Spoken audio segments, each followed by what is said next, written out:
Welcome to Talking Tobacco. I'm your host, Bill, and today Jay Blanchard stopped back, and he said he was going to smoke a pipe with me this time. And today, we decided to smoke some old school Codger aromatic Edward G. Robinson. Yeah, for some reason I feel like saying, yeah. So Jay was on just a couple episodes ago, and if you want to check out that episode, it was like maybe 2 ago. You'll see it. There's only 5 episodes on this podcast so far. We talked mostly about Jay's pipe making and Jay's pipe origin story. So if you want to check that out, please do so. But today we're mostly going to talk about just this tobacco. And we were emailing each other to try to find out our lists of what I had and what he had. And we had some similarities. So this was one that popped out. This was a blend that I bought back in. I did a couple of big purchases back in 2021 when I was going through my phase of trying just everything under the sun. And this one is one of the ones I've tried like maybe twice and put it away. And I've been watching some videos on it recently, and I wanted to get back to it. And a couple of guys on YouTube had the same thoughts that this would be a good holiday blend. And I'm not an aromatic guy. I know Jay is, which is great because I want to hear Jay's opinion on this. Because I'm more like Virginia Perique and English blend. And I'm I don't have a lot of experience with aromatics. So I'm glad Jay's here. Jay, you got your pipe loaded up? I'm loading up mine now. I did the 3-pinch method. I am ready to go. Let's blast off. What are you smoking? You smoking one of yours? Yep. I'm smoking a cherry wood sort of Canadian. It's not true Canadian because I made a round stem on it, but it looks has, nice. It is nice. I smoke this one quite a bit. Again, it's one of my workhorses. It's one that I can bite down in my teeth while I'm sitting at the keyboard. So it's nice. So I went back and grabbed, I'm at the point now where I have maybe 20 pipes. So I'm starting to dedicate pipes to certain blends. And this was actually my first briar pipe I ever bought off of smoking pipes. Nice. It's kind of like a bent pot. It's a Rossi, so it's a 7LE. I guess it's a briar pipe that didn't make 7LE's main line, so they sell it in the Rossi line. Yeah, but it's basically their 121. It's pretty nice. 122. Can't wait to fire this up. Yeah.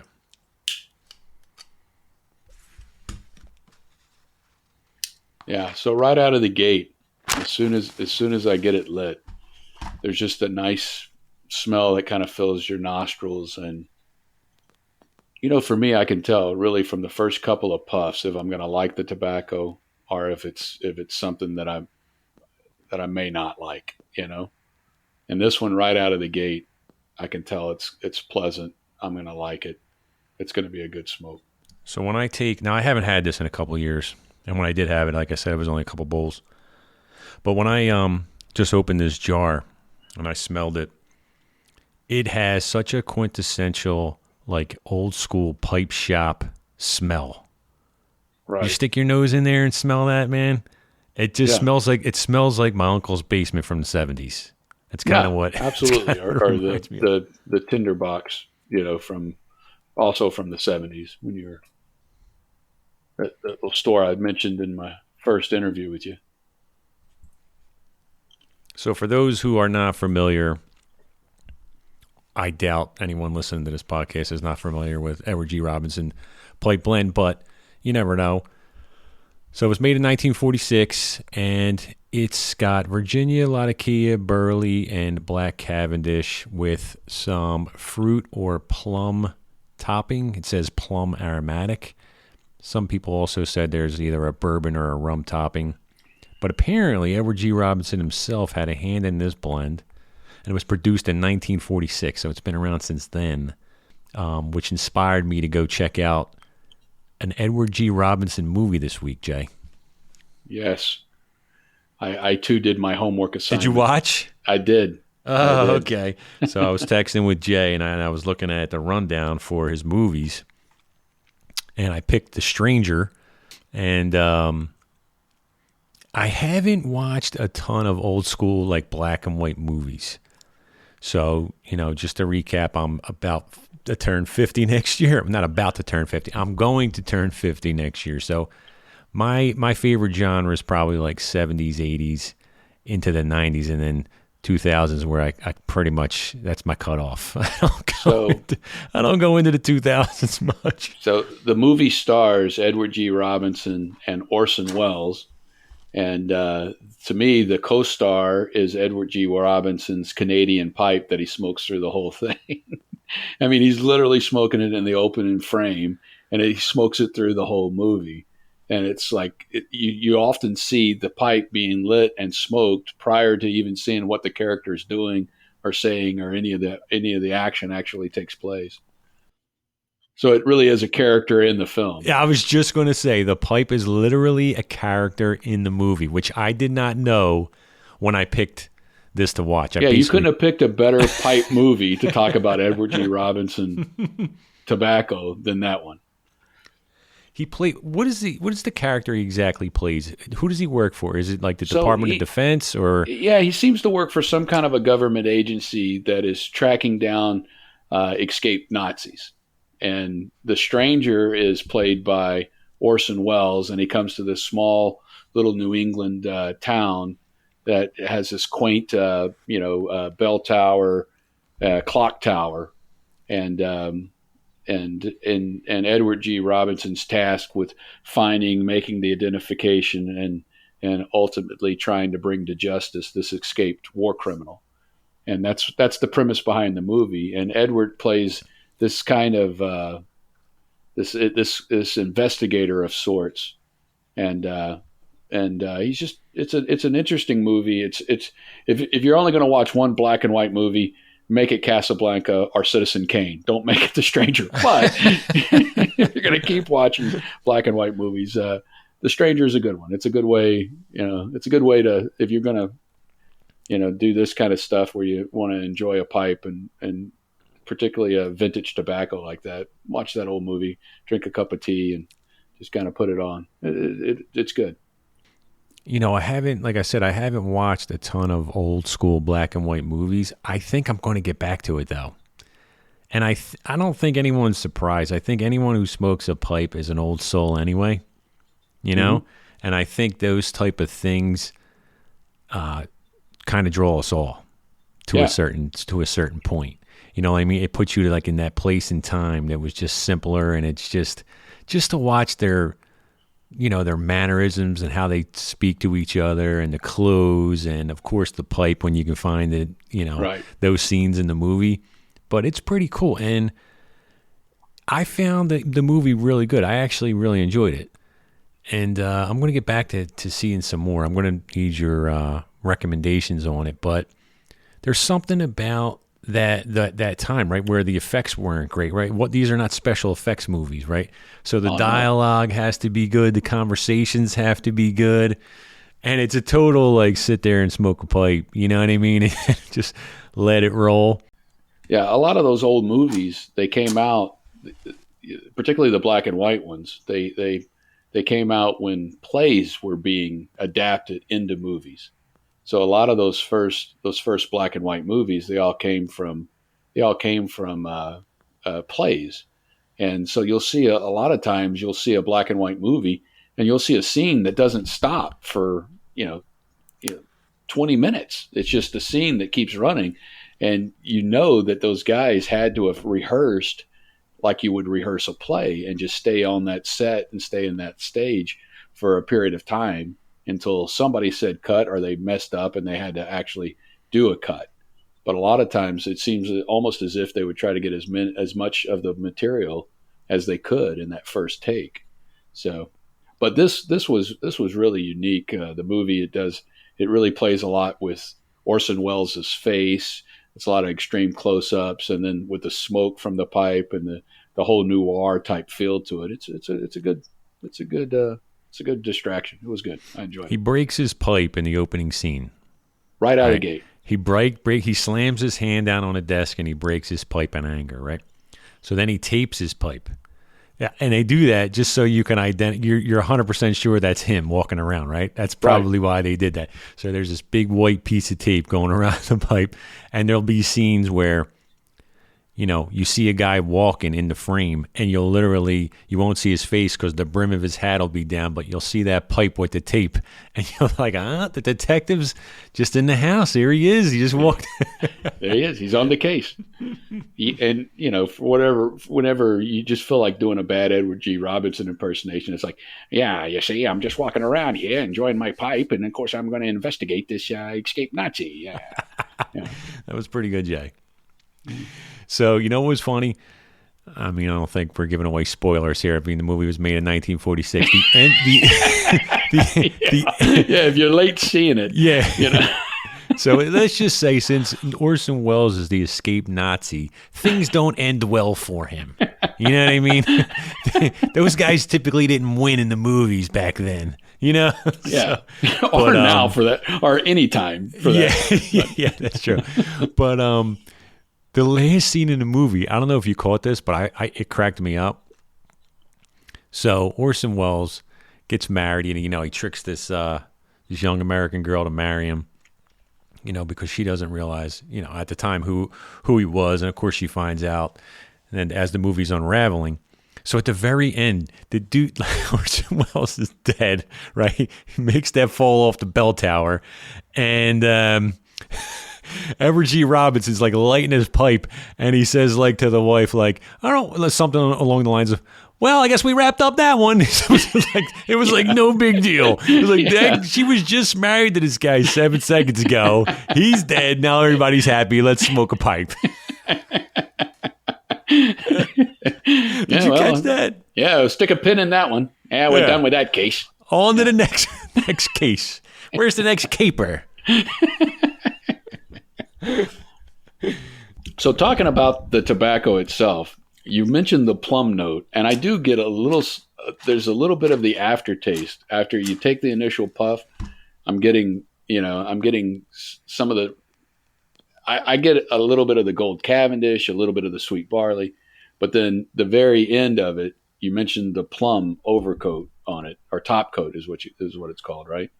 And I do get a little hint of a plum flavor. And it may just be being accentuated. I'm drinking a cinnamon sunset tea. Oh, there's a little bit of lightning outside. Finally going to get some rain in Texas. You know what? I saw, it's been pouring here for like 4 days, dude. I saw a video, at least 2 of the videos I seen on YouTube, the guys were talking about how they got a little hint of cinnamon in the tobacco. So it's interesting that you're drinking like a cinnamon tea with it. Yeah, it pairs nicely. So far, this is good. I'm enjoying it. I remember not thinking much of it when I jarred it 2 years ago. I just kind of choked it up to like on the same line as Prince Albert, but it's not.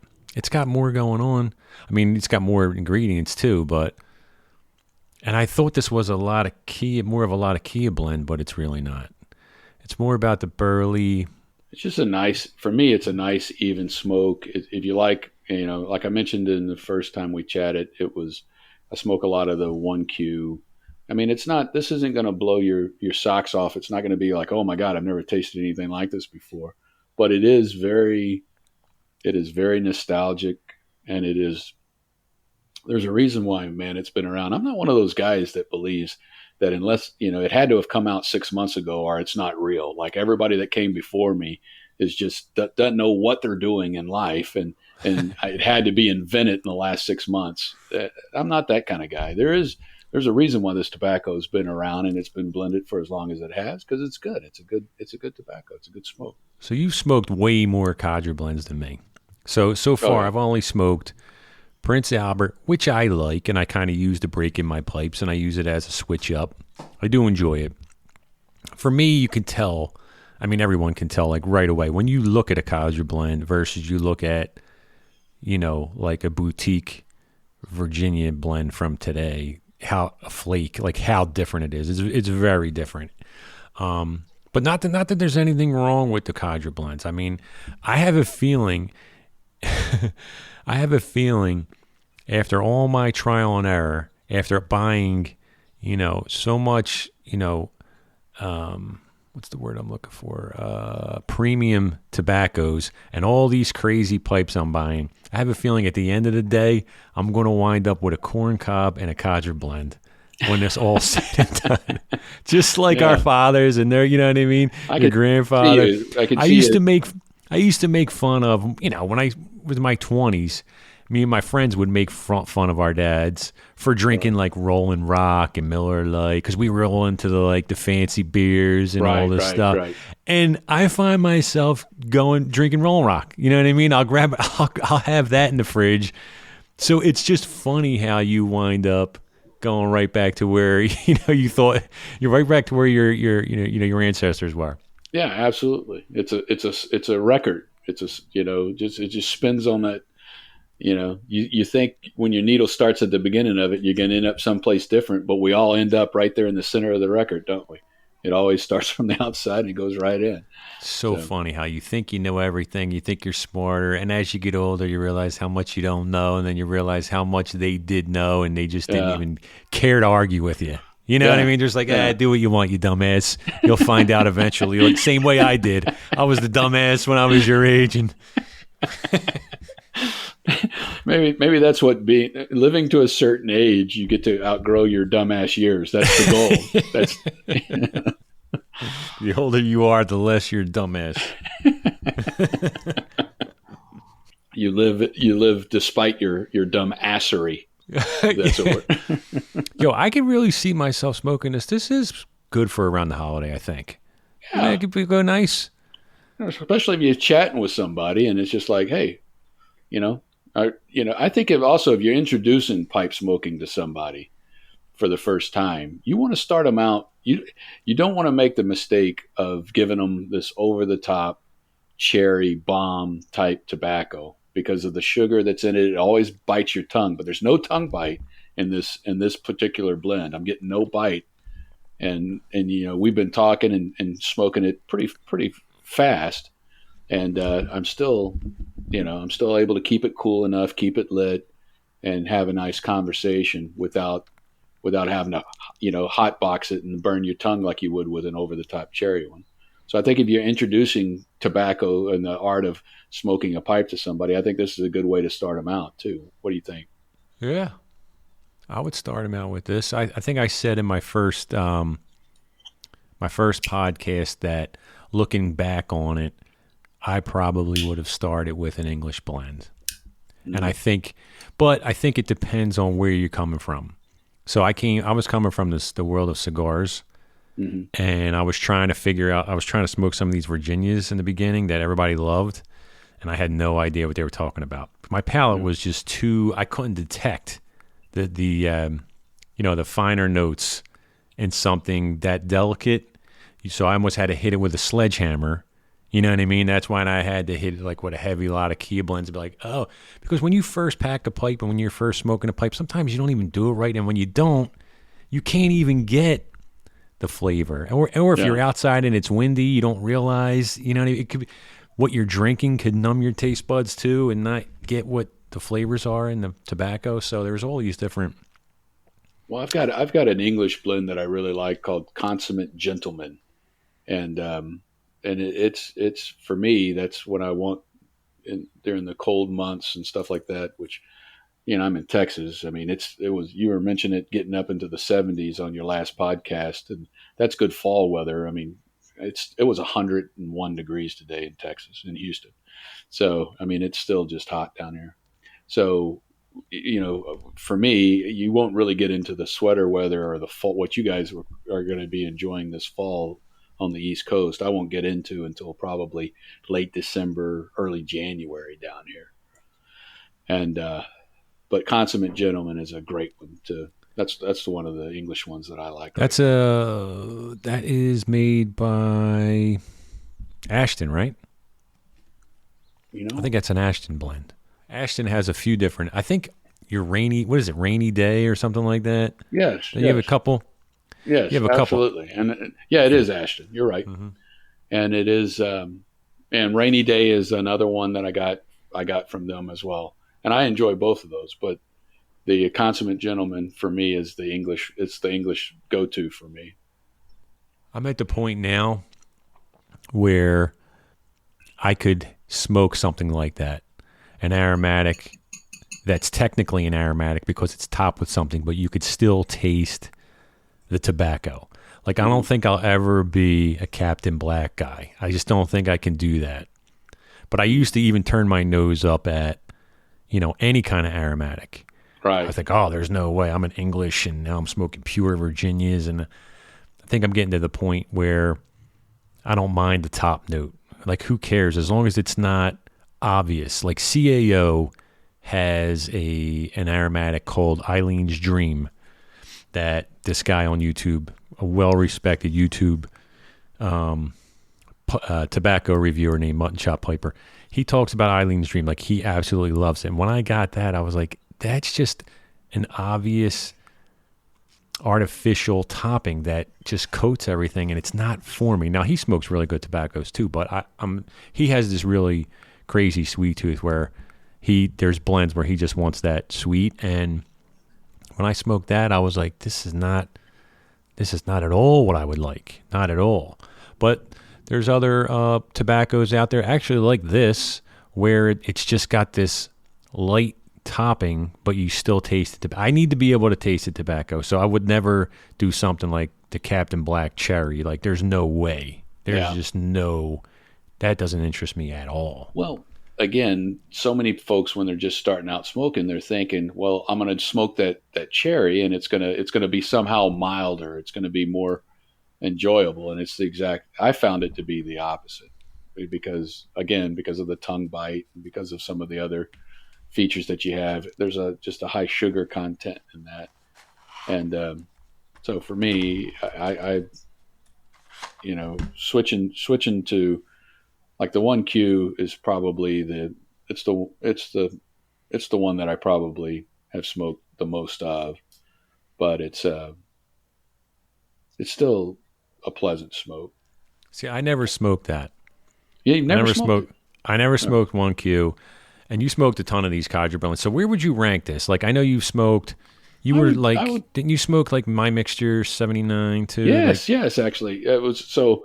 A friend of mine whose dad, he lived to be 96, and he smoked a pipe his whole life, and that was what he smoked all the time.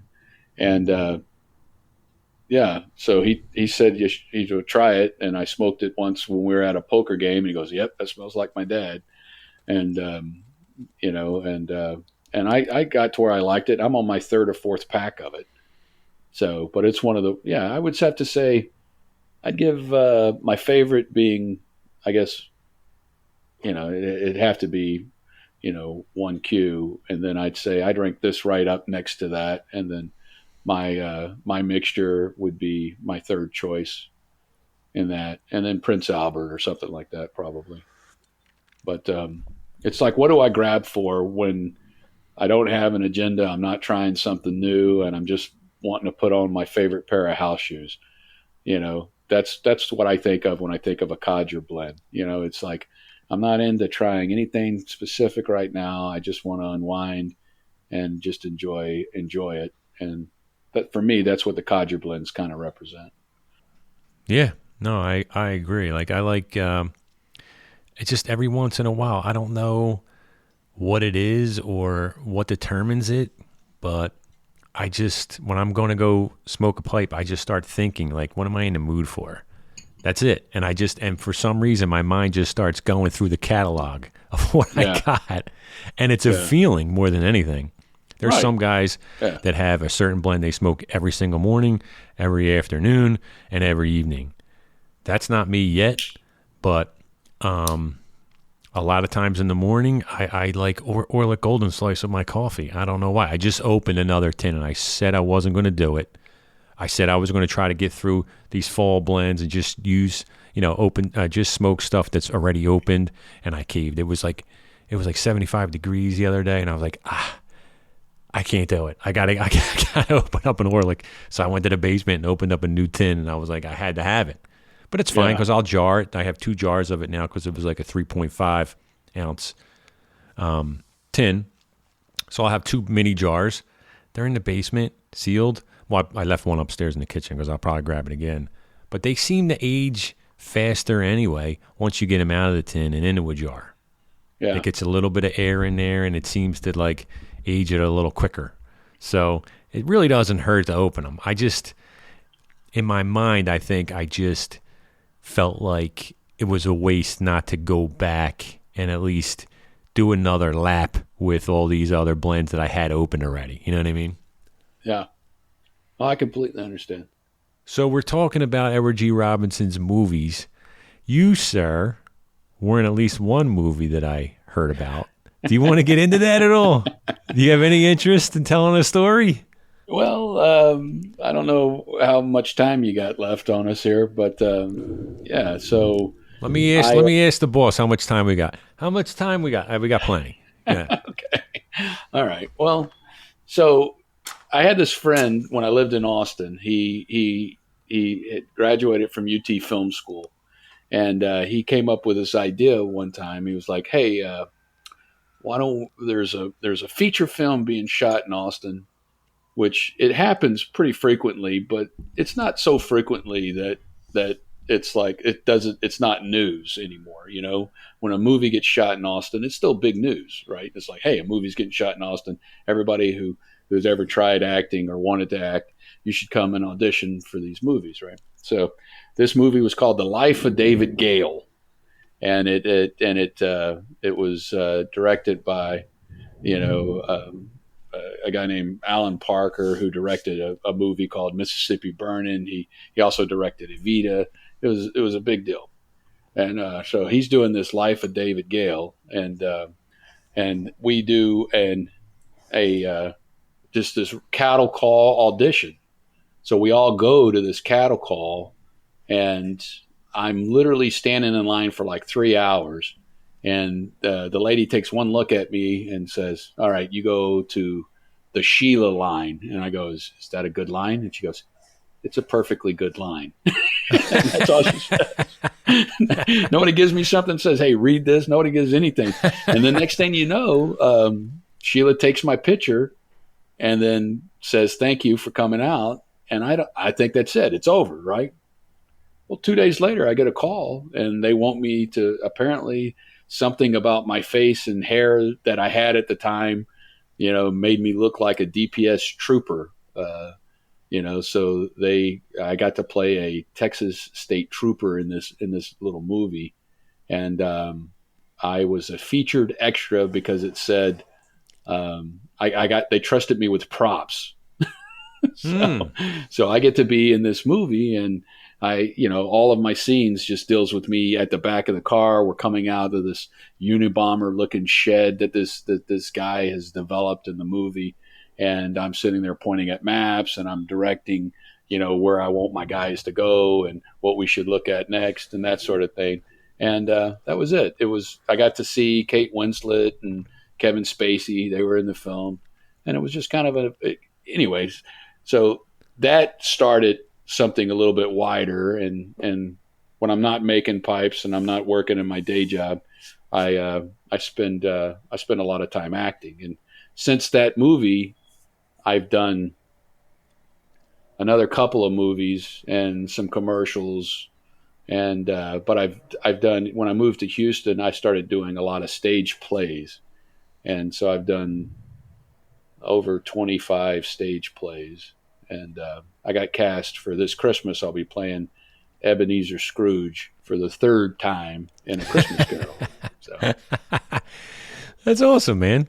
Yeah, just kind of. I got to go back and watch The Life of David Gale. I saw it years ago before I knew you, and now I got to go back and watch. Yeah, well, you'll see a lot of my backside, and my the back of my head, and you may get a little bit of a profile, and you may get a little bit of a profile this way, but for the most part, but it was a fun way. It demystifies the whole process of how those movies get made, because when you don't have any clue, you just assume, you assume in your head that it's going to be this one way, and then when you get out there and you see how it's done, you're like, all right, this is kind of fun. I could see how people kind of want to do this. for a living. It's kind of a vagabond existence at that You level. did enjoy it then. Oh, absolutely. Yeah, absolutely. How many days was it, Jay?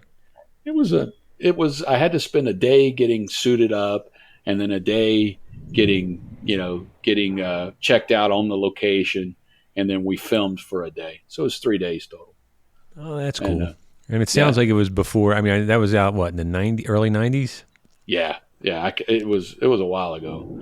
Kevin, it was before Kevin Spacey got canceled. And the movie itself didn't. It was pre-woke, which is probably still good. Any movie was made before wokeness was a good time. So I'll go back and watch that one.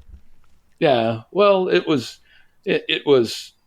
fun. It was a fun couple of days. It was fun to get to kind of live in that little world for a bit. And, it really kind of, I don't know, it kind of made me love the process a little bit. I've always loved movies though, but I hadn't really thought about acting. I never even really tried it until I was 30. That was when I first tried it. And now I'm 50. So I've been doing it for about 20 years now, and it's fun. That's awesome. You have to give me when the play's on. I'll put it in the show notes. Okay. So do you switch up your blends at all? Like, I know it's still really hot there, but as the weather cools, as you get into the low 90s or the 80s or at night. Sweater weather is what you're talking about, yes. Or at night. Do you find yourself gravitating towards, different blends or Oh, absolutely. Really? Definitely straight English almost all winter. Oh, okay. When it's nice and cold. I can't think of a better time to smoke in my English blends. Okay. Because it's just, I don't know, something about it. It's like, same reason why you switch to chili or you switch to, stew or whatever it is, that soups and stuff like that. There's just certain winter soups that are just better at the winter time. I don't know why, especially when because it starts, once we switch out of daylight savings time and it starts getting dark, like at 5:30, 6 o'clock. I heard that. There's a good clap of lightning there for the listeners, Yeah. Why don't we switch to ghost stories? There was a dark and stormy night. Another podcast.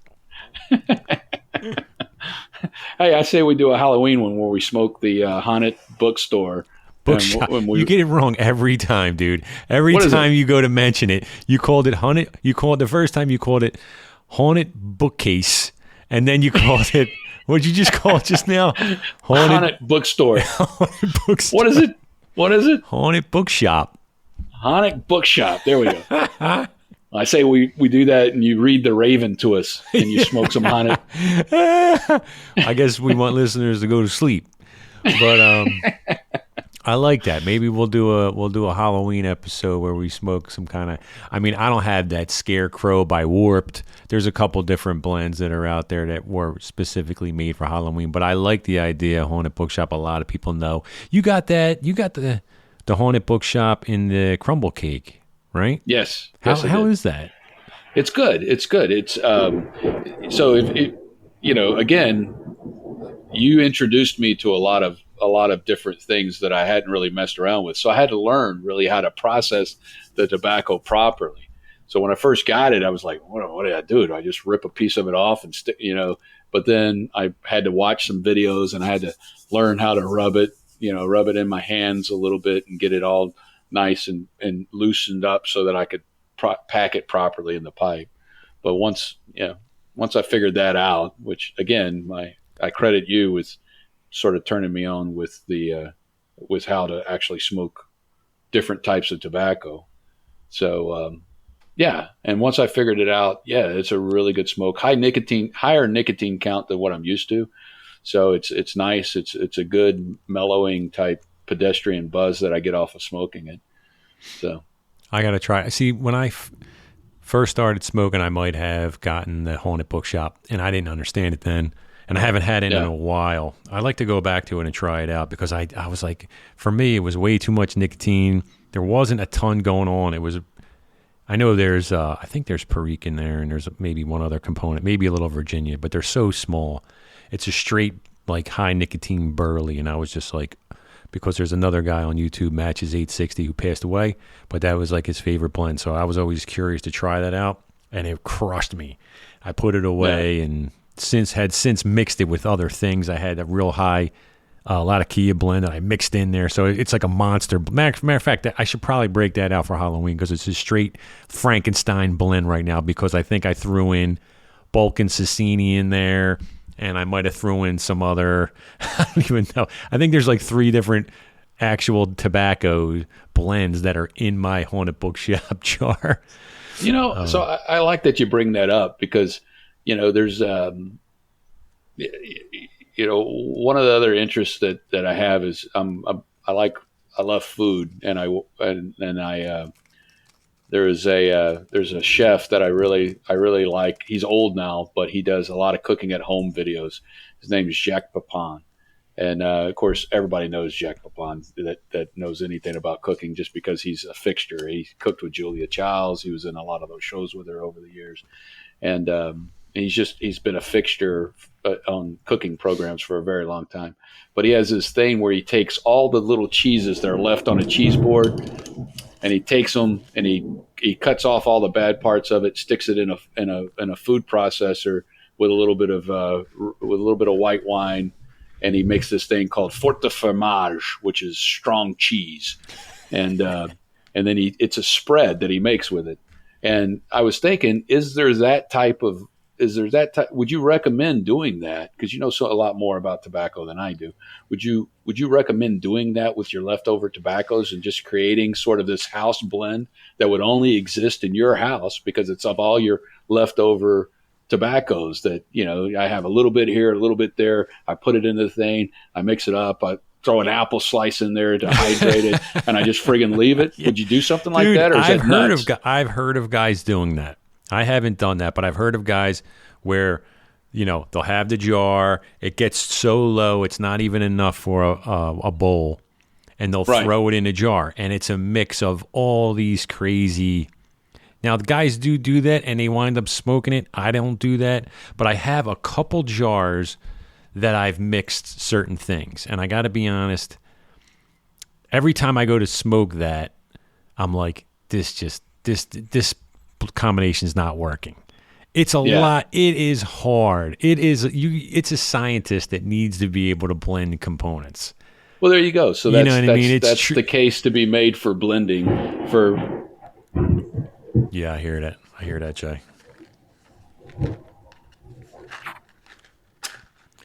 But there are guys that do that, and you know what's great about this hobby is there's no right way. If you liked it and you want to do that, and that's your monster blend, maybe that's your Halloween blend. That's your Frankenstein, Put some jumper cables on it, put it on the roof with an antenna, get it struck by lightning. See what happens. But every time I've tried to mix a couple things, I'm always like, I should probably smoke something that's, I think Greg Pease has this down. I think he knows what he's doing. Let me go get one of his blends. You know what I mean? Maybe Ashton knows what they're doing. You know what I mean? I'm over here in my kitchen with a cutting board doing a pinch of this and a pinch of that. I mean, come on, how good is it going to be? You know what I mean? That's the thing. When back to the Fort de Fromage thing, that was the thing that Pepin says. He goes, it's going to be different every time that you do this blend. It will be a little different because it's going to depend on the cheeses you use. So it's like, okay, well, I thought about that, and then I thought about that with the tobacco. So I'll give you one that I seen on YouTube. I think it was a Matches 860 who came up with this, and then I saw Eric the Blue Collar Smoker talking about this, and they both done it, and they both liked it, right? So it was taking Haunted Bookshop, right, a 2-ounce tin, a full tin of Haunted Bookshop, putting that in a bowl, right, big glass bowl, taking a 2-ounce tin of Pirate Cake, crumbling that all up, mixing that all in the bowl, jarring it. Just put it away for 2 months for it to blend. They say you could smoke it right there too, but if you just put it away for a couple months, and I think Matches called it Haunted Pirate Ship. And they say it's good. I don't know. But there are guys that do that. And there are guys that take Pirate Cake, and it's way too much latakia for them, and they'll just break off a little and put it with a blend that they think needs more. Yeah, there you And go. then I've heard guys talk about doing a top and bottom, like taking a blend of. I heard this one guy. I forget where. It might have been on the Pipes Magazine podcast, and I forget who the guest was, but he says he takes like a pinch of Dunhill.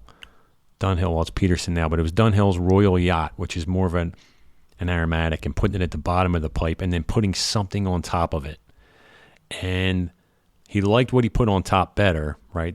He didn't really love Royal Yacht, but he liked the way the smoke came off the blend that he did like, and it would just kind of wisp through the Royal Yacht. So he would just get hints of it, of the sweetness from the Royal Yacht. And then he said when he smoked it down and he got to the Royal Yacht, that's when he dumped out his pipe. So he didn't really like the Royal Yacht by itself, but he liked whatever he was smoking coming off of that. So that's what's fun about this hobby. There's no right way. You do whatever. And the guy, any guys out there that are like, no, it's got to be this, and any kind of purist that way, I'm not a believer of that. It's like whatever you like to do is the right way. Right. You can't be so myopic that it's just, it's this is the only way that we're going to do this, and any other way is an inferior method. You know, it's kind of like that for pipe makers as well. Just because, I think when I started out, I had this idea, this notion that I was going to create this next, artisanal pipe that was going to somehow sort of revolutionize pipe smoking. I think everybody kind of thinks that way. And then as I've gotten into the different shapes and I've kind of honed it down, I think some of the classic shapes, they're classic for a reason. There's a reason why, for 100 years, the billiard has been virtually unchanged. And there's been whole industries that's been built around producing that particular pipe. No, I agree. Because it does exactly what a pipe smoker wants when he's smoking the tobacco. Yeah. I'm a traditional pipe shape guy. Like I like billiards and bent billiards and pots, and Prince might be my favorite shape. I think a Prince is probably my overall favorite as well. I've got just a whole Hardcastle Prince that I've had for 20 years, and it's usually when I've set it down and I haven't smoked for like 5 or 6 days. For whatever reason, I pick it up. It's always the first one that I pick up and I smoke, when I start in my week, so to speak. Yeah. And then like I get into it where I'm trying to notice, and I was taking notes for the first couple of years actually in a log, old school notebook of what I was smoking, what I smoked it in, what I was drinking, just trying to learn and go back to and say, what did I really like? Did I like that match before, and that kind of thing? And I just found out for me, like I like Virginias and Virginia Periques in a thinner bowl and a taller bowl like that, like what you got right there. Yeah. And I don't like my Prince is it's really not on the wider side, but it's just wider than I like. And I won't really smoke like a straight Virginia in that. You know what I mean? I like a thinner, taller, because I don't know why. I like the pipe after it's lit for a while to be able to drop below the walls and have that protection for some reason. I don't know what it is. Yeah. But that's the type of things I think about when I'm smoking. I'm always trying to match up. And I would say, let me ask you this question. I'll tell you what it is for me, and then I'll ask you this. So I would say 90% of the time when I want to smoke, I'm thinking about the tobacco first. I'm thinking, man, I can really go for, let's just say it's Orlick. I want to go. Then I try to match my pipe to the tobacco. Yeah. I would say 90% I'm thinking tobacco first, but there's 10% of the time where I'm thinking, I haven't smoked my Prince in a while. What can I grab and smoke in my Prince? What would you say you are? Like, do you think about that at all? For me, I think it's more of a mood.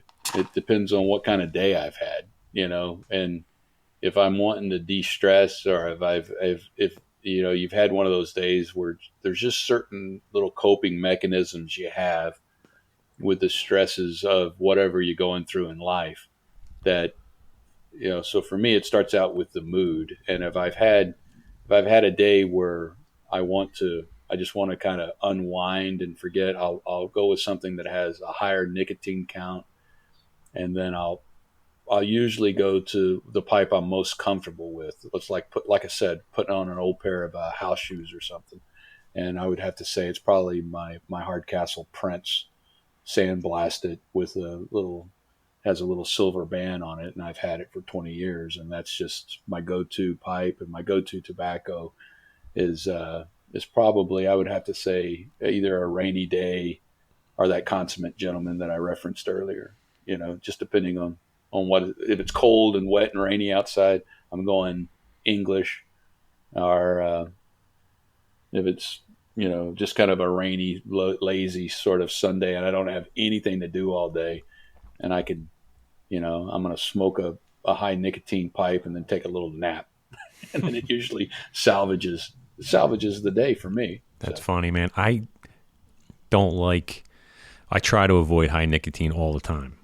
So I don't really? like the feeling of the nicotine. So there's a couple blends that I know that have high nicotine I'm always having to eat first. But I think my favorite smoke of the day is the first one in the morning, and I'm always on an empty stomach. I'm having my coffee, so I'm always looking for. I think most of my blends are low nicotine, even my English ones. I think I think Latakia is low in nicotine in general, just because almost like a coffee, like when you the longer you roast a bean, the darker it is, but the more you roast out the caffeine. I think that's kind of what happens to Latakia, because it gets smoked out so much, or dried out so much, or smoked out so much, that it actually increases flavor and reduces that nicotine. In my mind, that's how it works, but I'm not sure. I don't know how it was for you, but I was, for the people that were born in the 70s, there's a country song where it's, we were born to mothers who smoke and drank, and our cribs were covered in lead-based paint.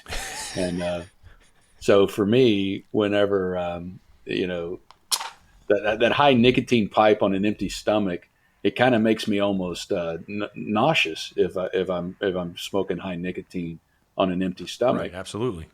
And to me, it kind of reminds me of that story where, the dad comes home and catches his son smoking his cigarettes behind the barn. So he says, "All right, you want to smoke? Well, let's smoke. You're going to smoke that whole pack." And the kid gets all green from smoking that. And the lesson is he's never going to smoke again, because, so that's kind of what happens to me if I try to smoke a high nicotine on an empty stomach. It makes me kind of green, makes me kind of nauseous.